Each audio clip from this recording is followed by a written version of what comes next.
Good morning everyone. आज हम पढ़ेंगे वैक्सीन टीका। Edward Jenner discovered the vaccine for smallpox 1798। तो एडवर्ड जेनर ने वैक्सीन की खोज स्मॉल पॉक्स डिजीज़ की के वैक्सीन की खोज की थी 1798 में। In your childhood you must have been given injection to protect yourself against several disease. तो आपने अपने बचपन में कुछ इंजेक्शन लगवाए होंगे जो आपको प्रोटेक्ट करते हैं अनेक रोगों से। Can you prepare a list of this disease? तो आप लिस्ट बना सकते हैं उसकी। You may take help from your parents की हेल्प लें। It is essential to protect all children against this disease. सभी बच्चों को आवश्यकता होती है रोगों से बचने के लिए, कुछ टीके लगवाने के लिए। Necessary vaccine are available in the nearby hospital. Vaccine आपके पास के हॉस्पिटल में मिल सकते हैं जिससे अनेक रोगों से बचा जा सकता है। You might have seen the advertisement on TV newspaper. आपने एडवर्टाइजमेंट देखे होंगे टीवी न्यूज़पेपर में रिगार्डिंग प्रोटेक्शन, जिसमें बच्चों की प्रोटेक्शन के लिए against polio under the pulse polio programme. तो प्लस पोलियो प्रोग्राम आपने देखा होगा कि इसके अंदर बच्चों को ड्रॉप्स पिलाए जाते हैं। जो पोलियो ड्रॉप्स होती है वो एक्चुअल में एक वैक्सीन होती है।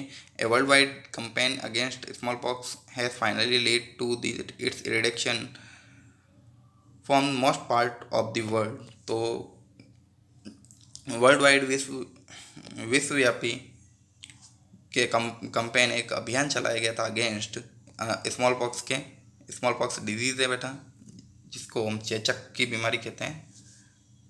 इसके इसका अभियान चलाया गया था और पूरा लीड किया था इरिडेक्शन है आपके उन्मूलन निवारण के लिए एक अभियान चलाया गया था, जिसमें जो स्मॉल पॉक्स है पूर्णतया पूरे वर्ल्ड में कहीं पर भी नहीं रहे, ऐसा अभियान चलाया गया था जिसमें मेडिसिन दी गई थी सभी लोगों को। और उस मेडिसिन के लेने से यानी कि वैक्सीन के लेने से ये रोग पूर्णतया रिडक्शन हो गया, यानी कि निवारण हो गया। These days vaccine are made on a large scale of from microorganism. आजकल वैक्सीन जो है काफ़ी बड़े उस स्तर पर बनने लग गई है। प्रोटेक्ट ह्यूमन्स, जो प्रोटेक्ट करती है ह्यूमन को अदर इनमें एनिमल्स को सेवरल डिजीज़, यानी कि ह्यूमन को प्रोटेक्ट करती है अलग अलग अनेक रोगों से। एनिमल्स को भी अनेक रोगों से बचाने का काम करती है micro organism. Increasing soil fertility, some bacteria होते हैं बेटा, कुछ bacteria are able to fix nitrogen, यानी कि जो नाइट्रोजन को फिक्स कर सकते हैं atmospheric nitrogen to enrich soil, यानी कि एटमॉस्फेरिक नाइट्रोजन को सॉइल में फिक्स कर सकते हैं nitrogen and increase its fertility. और नाइट्रोजन को फिक्स करेंगे तो सॉइल की फर्टिलिटी बढ़ जाएगी। These microbes are commonly called biological nitrogen fixer. और इन नाइट्रोजन फिक्सेशन बैक्टीरिया को हम बायोलॉजिकल नाइट्रोजन फिक्सर बोलते हैं। ये इमेज है आपके नाइट्रोजन फिक्सिंग का साइनोबैक्टीरिया ब्लू ग्रीन एल्गी की। ये साइनोबैक्टीरिया जो नाइट्रोजन फिक्सेशन करते हैं। नेक्स्ट है क्लीनिंग द इन्वायरमेंट। तो इन्वायरमेंट को क्लीन कैसे कर सकते हैं, शुद्ध कैसे कर सकते हैं? Boojho and Paheli had observe the school gardener making manure. तो बूजो और पहली माली को देखा कि वो मैनर गार्डनर जो माली हैं वो मेकिंग मैनर बना रहा है अलॉन्ग विद दी फ्रेंड्स। तो वो अपने फ्रेंड्स को कहा कि they collected wastage of plants. तो प्लांट के वेस्टेज हैं उनको इकट्ठा किया।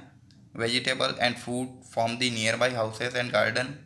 तो वेजिटेबल फ्रूट इनके वेस्टेज, वेजिटेबल फ्रूट्स इनके छिलके वगैरह जो हैं इनको गार्डन हाउस एंड गार्डन्स के जितने भी वेस्टेज थे दे पुट दैम इन ए पिट। उन्होंने एक गड्ढे में डाला मेंट फॉर वेस्ट डिस्पोजल। और जितने भी वेस्ट डिस्पोजल हैं उनको after some time it decompose. तो कुछ समय बाद देखा कि ये जितने भी वेस्टेज वगैरह थे जो डिकम्पोज हो गए and got converted to manure. और वो कन्वर्ट हो गए मैनर में, यानी मैनियर यानी कि खाद, MANURE मैनर यानी कि खाद। Boojho and Paheli wanted to know how this had happen, कि ये सब कैसे हो गया, कि कैसे जितना भी कचरा था, डिस्पोजल वेस्ट डिस्पोजल था, उसको हमने चेंज कर दिया मैनर में। एक्टिविटी 2.5 देखते हैं। टेक 2 पॉट्स, आपको 2 पॉट्स लेने हैं। Fill each pot half with soil, आपको ये मिट्टी से आधा भरना है। मार्क करने ए एंड बी। अब ए के अंदर आपको प्लांट वेस्टेज रखने हैं इन्हें, और सेकंड जो है उसके अंदर आपको बी के अंदर पॉलीथीन बैग, एम्प्टी ग्लास बोतल, खाली कांच की बोतलें और टूटे हुए प्लास्टिक के खिलौने ये रखने हैं। Put and pots in A side, उस पॉट्स को फिर साइड में रख देना है। 3-4 वीक के बाद में आपको देखना है कि क्या होता है। Do you find any difference, क्या आपको अलग कुछ डिफरेंस पता चला कंटेंट टू पोर्ट्स की 2 पोर्ट्स के अंदर क्या डिफरेंस है।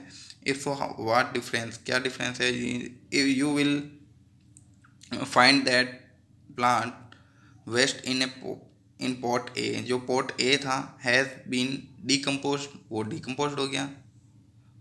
हाउ डिड दिस हैपन, कैसे हुआ ये। This plant waste has been converted into manure by the action of microbes, क्योंकि उसके ऊपर माइक्रोब्स ने सूक्ष्म जीव ने एक्शन किया, कार्य किया, और जितने भी वेस्टेज थे वो कन्वर्ट हो गए मैनर में, खाद में। This nutrients released in the process, तो इसमें न्यूट्रिएंट्स रिलीज हुआ, can be used by the plant again, और इसको प्लांट वापस यूज कर सकते हैं। Did you notice in pot B, आपने पॉट बी को नोटिस किया। पॉलीथीन बैग, एम्प्टी ग्लास बोतल, ब्रोकन टॉय, टूटे हुए खिलौने, पार्ट्स जो थे वो इतना समय रहने के बाद भी क्या वो चेंज हुए। दी माइक्रोब्स कुड नॉट एक्ट, क्योंकि उनके ऊपर एक्ट नहीं किया, कार्य नहीं किया माइक्रोब ने, on them and convert them into manure, और वो मैनर में चेंज नहीं हो पाए।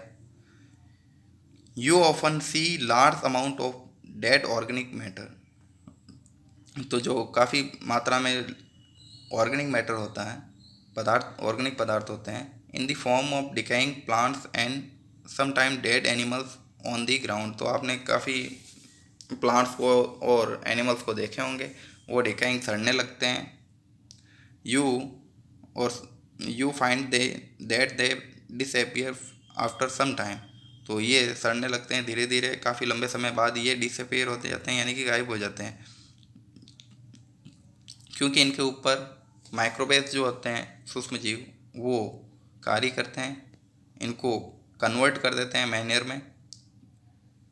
Decompose dead organic wastage of plant and animals converting them into simple substance, तो जितने भी माइक्रो ऑर्गेनिज्म होते हैं वो डेड ऑर्गेनिक वेस्टेज को और प्लांट के जो वेस्टेज हैं, एनिमल्स के जो वेस्टेज हैं, इन सबको कन्वर्ट कर देते हैं सिंपल सब्सटेंस में, और they substance are again used by the plants and animals, और वो वापस यूज में लिए जा सकते हैं प्लांट के द्वारा, एनिमल्स के द्वारा। These microorganism can be use to degrade the harmful and smelly substance and thereby clean up the environment, और ये माइक्रो ऑर्गेनिज्म जो इन सिंपल सब्सटेंस में चेंज कर देते हैं, इनका निपटान करते हैं, तो ये हार्मफुल नहीं होता, और स्मेली सब्सटेंस होता है वो नष्ट हो जाता है। Thereby clean up the environment, और जिससे हमारा एनवायरनमेंट होता है वो क्लियर हो जाता है, क्योंकि माइक्रो ऑर्गेनिज्म बेटा जितने भी वेस्ट मटेरियल वगैरह होते हैं इन पर इनको अपघटित करके इनका खाद के रूप में मैनर में चेंज कर देते हैं, परिवर्तन कर देते हैं, और वो पेड़ पौधों के लिए, प्लांट्स के लिए उपयोगी होती है। 2.4 harmful micro organism. Micro organism are harmful in many ways, micro organism अनेक प्रकार से हमारे लिए हानिकारक होते हैं। Some of the micro organism cause disease in human being, plants and animal, तो कुछ माइक्रो ऑर्गेनिज्म होते हैं वो हमारे अंदर कॉज डिजीज यानी कि रोग उत्पन्न करते हैं, ह्यूमन बीइंग मनुष्य के अंदर भी, प्लांट्स के अंदर भी, एंड एनिमल्स, इन सब में, हमारे मनुष्य में, पौधों, प्लांट्स में, एनिमल्स में कुछ डिजीज भी बनाते हैं microorganism. Such disease causing, जैसे कुछ डिजीज हैं, micro organism are called pathogen, यानी उनको हम बेटा पैथोजन बोलते हैं, यानी कि ऐसे माइक्रो ऑर्गेनिज्म जो हमारे शरीर में रोग उत्पन्न करें, उनको रोग उत्पन्न करने वाले को, सूक्ष्म जीवों को, माइक्रो ऑर्गेनिज्म को हम पैथोजन बोलते हैं। अगर हमारे शरीर में एक भी पैथोजन है तो वो हमारे शरीर में डिजीज़ उत्पन्न करेगा, रोग उत्पन्न करेगा। तो पैथोजन अच्छे नहीं होते हैं, हार्मफुल होते हैं हमारे शरीर के लिए। सब माइक्रो ऑर्गेनिज्म स्पॉइल फूड, और कुछ माइक्रो ऑर्गेनिज्म जो होते हैं जो फूड स्पॉइल फूड, यानी कि फूड को स्पॉइल कर देते हैं, ख़राब कर देते हैं, संदूषित कर देते हैं। क्लॉथिंग, कपड़ों को भी, एंड लेदर। तो कुछ माइक्रो ऑर्गेनिज्म भोजन को, कपड़ों को और लेदर को, चमड़े को ख़राब कर देते हैं। Let us study more about their harmful activity. तो उनकी क्या क्या हार्मफुल एक्टिविटी होती है माइक्रो ऑर्गेनिज्म की। फर्स्ट होता है आपके disease causing micro organism in human. तो